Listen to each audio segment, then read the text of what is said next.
I've been thinking about this for a while, and I believe I finally got it figured out on why we are so messed up. I believe it's because of the stories that we were told when we were kids. And I've got a perfect example for you. Let's start with Snow White and the Seven Dwarfs. I mean, that's got to be one of the most perfect ones there is.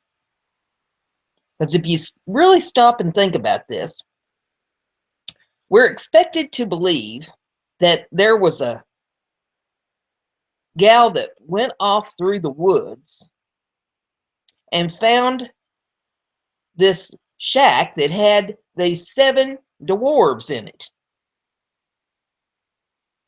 Now, she was clearly anemic. I mean, her name even says that. Her name is Snow White. She's an anemic gal wandering through the woods, and she ends up in this house with these 7 little bitty fellers in it. Now, they've all got drug addiction. Their names will tell you that right off the bat. And the head cheese of the whole bunch is named Doc. Doc is passing out prescriptions like they are candy canes at Christmas time. You got Happy. Now, why is he so happy? He's quite obviously a pothead. And you got Sleepy. Sleepy is addicted to nighttime cold medicine or or something to do with sleeping. He's got some pills there in his pocket somewhere. Seriously? They've even named one of them Dopey.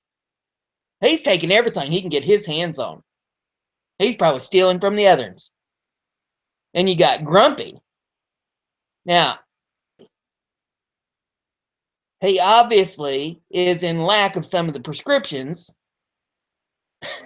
that Doc's handing out somewhere along the line. Or he needs a little Xanax or something. I mean, there's something wrong there. Then you got Bashful. Bashful, he's got a social disorder. You got Sneezy, he's got allergies, so you know he's taking pills.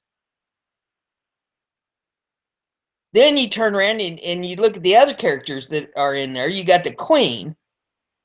Now, the Queen, she has got some kind of a control disorder of some way because she's got to stand and look at a mirror every day. Mirror, she's talking to a mirror. Think about this for a minute. Mirror, mirror on the wall, who's the fairest of them all? So she's a needy gal. She has to have somebody telling her that she's gorgeous all the time. The mirror simply says that Snow White is the fairest of them all because the girl is anemic. Her name is Snow White. Now, instead of the Queen just saying, okay, well, this gal has some kind of a problem. We need to get her some iron medication or something, feed her some liver, something to get some iron in this gal. Instead of her trying to help her, she tries to poison her. Now, there's a disorder. Once the Queen goes and gives Snow White the poison apple, the girl is apparently starved to death because she's got these 7 little fellers that they're all smoking pot and popping pills, and they got the munchies, and they've ate everything in the doggone house. So all she has is this apple that the Queen gave her. So of course she's starving to death, and she eats the apple, and it knocks her out. And then you got the Prince Charming. He's going to come along, and now, how ugly must this guy be? I mean, stop and think about this for a minute. He has got to kiss a gal that is knocked out, laying there, passed out. She's anemic. She is Snow White. And he's got to be kissing on her and her passed out. Why don't you take her someplace where she can get some proper medical attention? Oh, no, you're going to try to make out with this chick and her passed out on the floor. What is wrong with you? And so all of our lives, we have been taught that, oh, this is a wonderful romantic fairy tale. Think about this for a minute.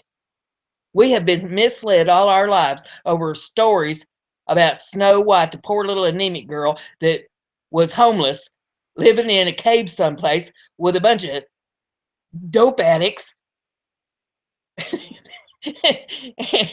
and some wild ass queen that's running around passing out poison apples and some sex starved idiot running around kissing women that's passed out. Lord have mercy, it's no wonder. It's, well, I tell you, it's a wonder we're not messed up more than we already are.